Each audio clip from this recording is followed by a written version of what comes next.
This is your WGBW Daily News Roundup for the Talk of Green Bay, 97.9 FM and 1590 AM. Civic Media News. I'm Terry Bell. Here's what Wisconsin needs to know.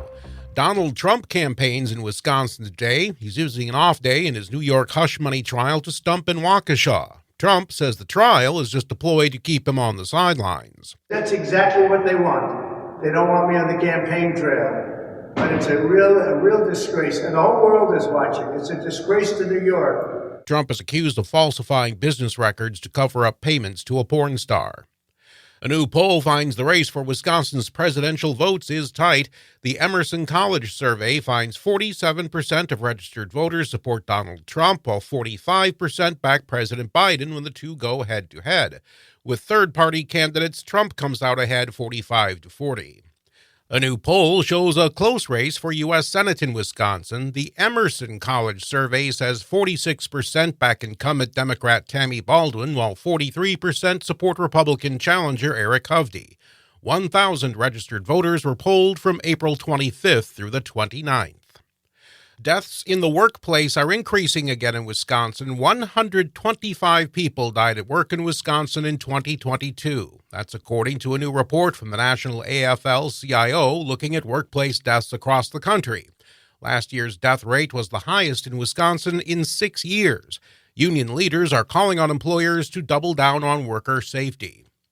Another small college in Wisconsin falls on hard times. Alverno College in Milwaukee is cutting costs in the face of financial challenges. The Catholic Liberal Arts College for Women says it will likely reimagine some programs and cut faculty and staff positions over the next 2 months. 1 in 5 Americans age 50 and older has no retirement savings. That's according to a new study from the AARP. Jim Flaherty is with AARP Wisconsin. He says while it's wise to save for retirement, it's not always easy. A lot of times because they're just trying to get by, and they do have to live paycheck to paycheck. But if you can live with a little bit less from your paycheck every week, that will sure grow. Some states have state-operated retirement savings systems, but not Wisconsin. I'm Terry Bell, Civic Media News. Here's what you need to know closer to home. For WGBW News, I'm Lisa Hale. A new proposal for consolidation and redistricting of the Green Bay area public schools was released this week. The new proposal consolidates MacArthur and Keller Kennedy Elementary Schools, Doty and Langlade Elementaries. It closes Elmore Elementary and modifies several school boundaries. The public is asked to give their input and opinions during public meetings May 7th at 12:15 and 6 p.m. at the Neville Public Museum. The Bellin Health and Gunderson Health Systems have announced that they're changing their name to Amplify Health. This follows a December 2022 merger of the two organizations. They say combining the words empathy and amplify make Amplify a new word to reflect a united goal of increasing access, creating a culture of empathy, and enhancing health outcomes for patients in the community. The change in brand at the clinics and hospitals will be slowly incorporated over the next several months. Katrina Bauer, the mother of missing 3-year-old Elijah Vu, was back in court Tuesday asking for her $15,000 bond to be reduced to a signature bond. Bauer faces charges of chronic child neglect and obstructing an officer. The judge denied the bail reduction, citing the case as being too serious. Elijah was reported missing February 20th by Bauer's boyfriend, Jesse Vang, who is also being held on child neglect charges. No one has been charged in Elijah's disappearance. 4 Green Bay area nonprofits are combining their efforts to get students back to school ready. The Service League Green Bay, Salvation Army of Greater Green Bay, Howe Community Resource Center, and NewCap previously held individual school supply campaigns, but now they'll work together to collect essential school supplies, backpacks, socks, underwear, and shoes to help children in the community. Donations or offers to volunteer can be made at any of the 4 organizations.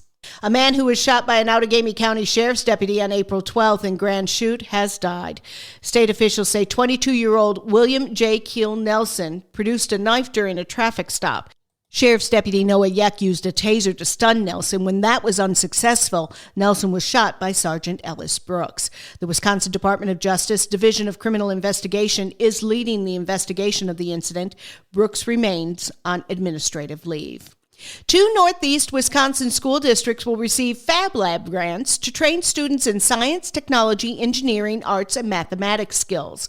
The Washington Island School District and the Wyawega Fremont School District will each get $25,000 to help prepare students for careers using advanced technology.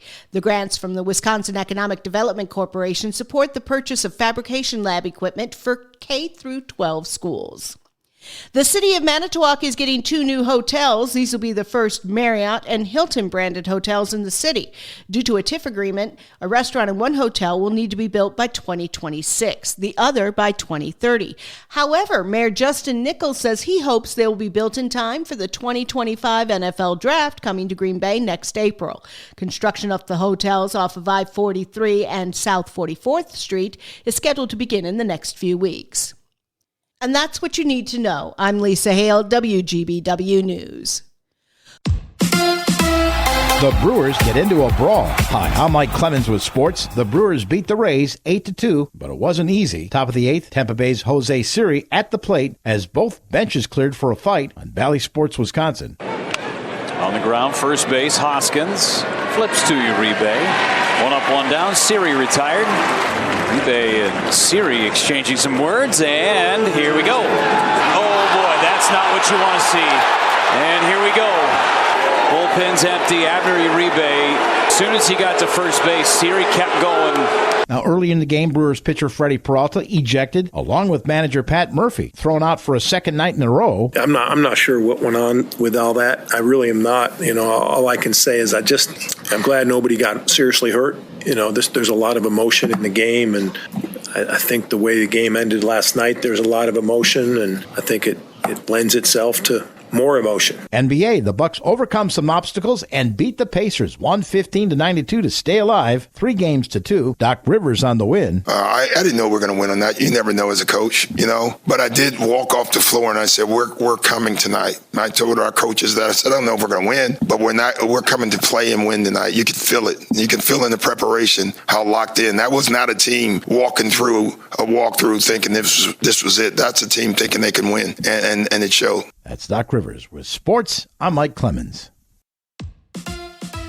On your entertainment beat, I'm Pete Schwaba. Ethan Hawke had nothing but praise for Training Day co-star Denzel Washington. Hawke recalled his time at the 2002 Oscars while appearing on Who's Talking to Chris Wallace. When Hawke found out he had come up short in his Best Supporting Oscar bid for his role in the film Iris, Washington leaned over to him and said, "It's better that you didn't win. Losing is better." Hawke added Washington was trying to tell him, you don't want an award to improve your status. You want to improve the awards status. Easy to say for Washington, a guy who has 2 Academy Awards. There are no rules to being romantic, at least for Selena Gomez and her boyfriend Benny Blanco. Gomez shared on social media that her music producer, Sweetie, left her a note on a piece of tissue paper while she was taking a nap that said, "I love you, sleep well, I made you steak." Sources say Gomez was overwhelmed with emotion until she went to use the bathroom and realized they were out of toilet paper. John Bon Jovi cannot seem to stop talking about how much he cheated in his marriage. The rumors apparently upset his wife, Dorothea, but he still can't keep his trap shut. The singer says his wife has always been there for him when he's fallen.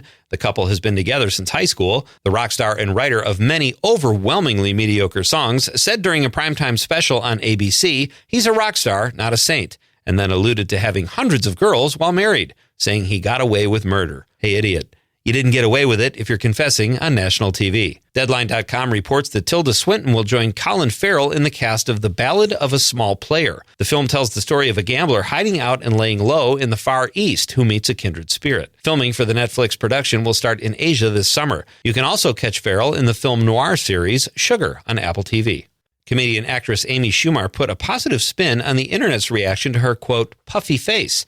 Schumer says it made her insecure at first, but also let her know that something was wrong. Schumer announced in February that she was suffering from Cushing's syndrome. The condition can be caused by too much stress, which can release cortisol, making one's face puffy and raising one's blood pressure. Schumer was grateful she caught it early and says she knows her fans will love her, puffy or not. Who doesn't enjoy a movie love scene between a doughy middle-aged man and a young pretty actress?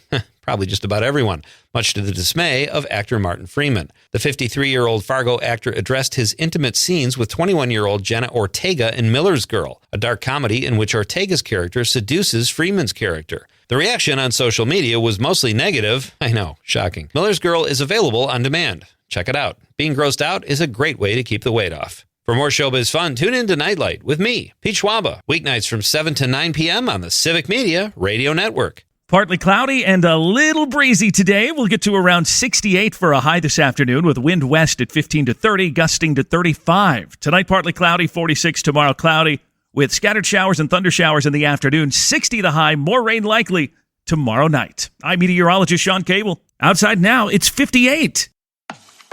That's your WGBW Daily News Roundup from Civic Media. Subscribe to this podcast on Spotify, Apple, or wherever you find your podcasts. Find more news at WGBW.FM.